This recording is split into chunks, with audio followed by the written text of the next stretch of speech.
Hey everybody, this is Wileen, and this is the final video that I'm going to be creating that will be posted publicly about loaves and fishes. As of today, we are beginning our loaves and fishes experiment for those who are choosing to participate. And so we're going to be creating a private, or actually a secret Facebook group. I think it will just be private. I think we'll do a private Facebook group. And so you'll be able to see it, but you won't be able to get in and get the content. Little temptation there for you. So I'm going to be creating a private Facebook group where all of our content from this point forward will be posted. And those of you who are participating in our Loaves and Fishes experiment, you'll be able to find everything there. And for everybody else, you have this last day today to reach out to me if you're interested in participating. We haven't actually started yet, so there's still room for you. We still have a few spaces open. And the discussion that I want to have today, or the content that I want to share with you today, the idea that I want you to consider is the word afford. So we're going to talk a little bit about that.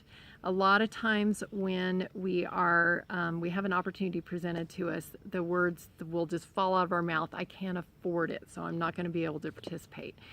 And it seems to be sort of like an acceptable excuse in our culture that if you say I can't afford something, then everybody's like, oh, well then, okay.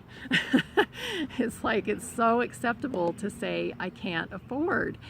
And I want you to really think about this. If you use those words, I want you to really consider what you're saying.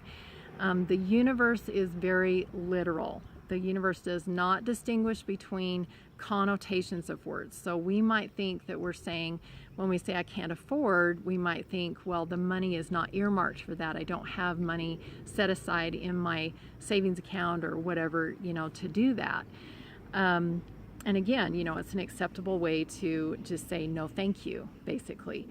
But what I want to do is share with you some other connotations of that word that will help you to really look inside so you can start using that word responsibly, because again, the universe does not distinguish. And this is one of the things that we're going to be super diligent with in the Loaves and Fishes is what kind of language are you using, and really watch the language that you are using to produce the most benefit for yourself so that you're able to utilize the resources that are available to you.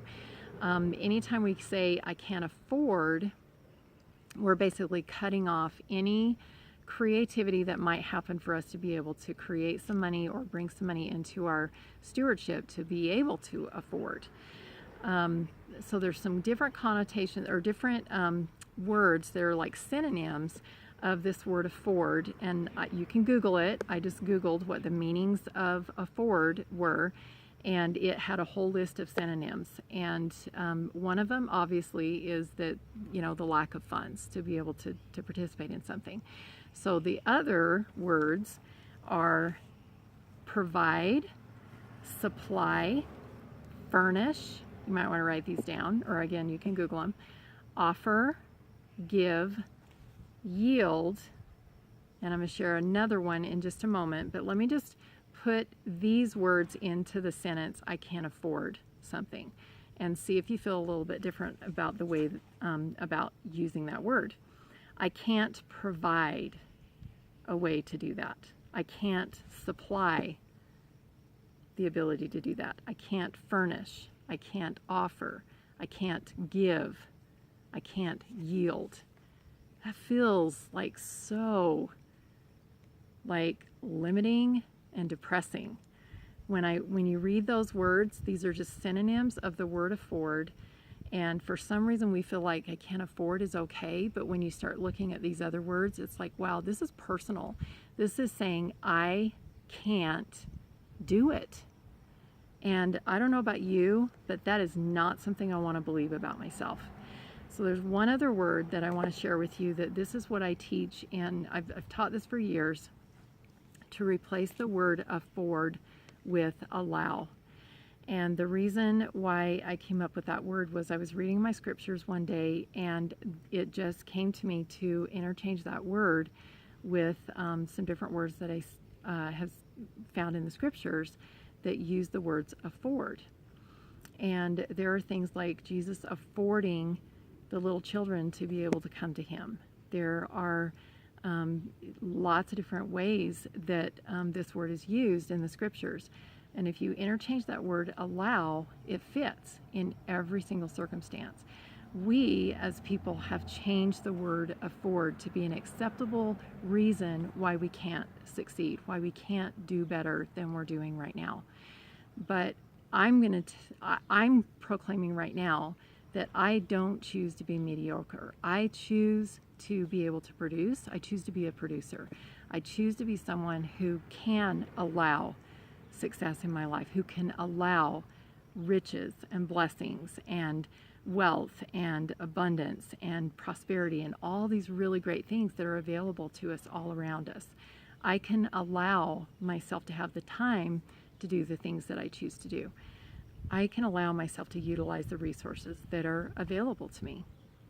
So as you are considering whether you want to participate in this Loaves and Fishes or not, the first question is, will it serve you? Is this particular subject of commanding your resources something that you need to get figured out?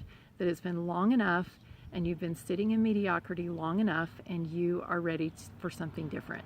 And if the answer is yes to that, then I invite you to allow yourself to provide, supply, furnish, offer, give, or yield a way to be able to accomplish it. I'm open to talking to you today. Please reach out to me on Facebook Messenger and let me know that you're interested in this. We still have spots for you. And if this is speaking to your heart, I really encourage you to reach out to me. This is something you do not have to struggle with, and I invite you to be a part of it.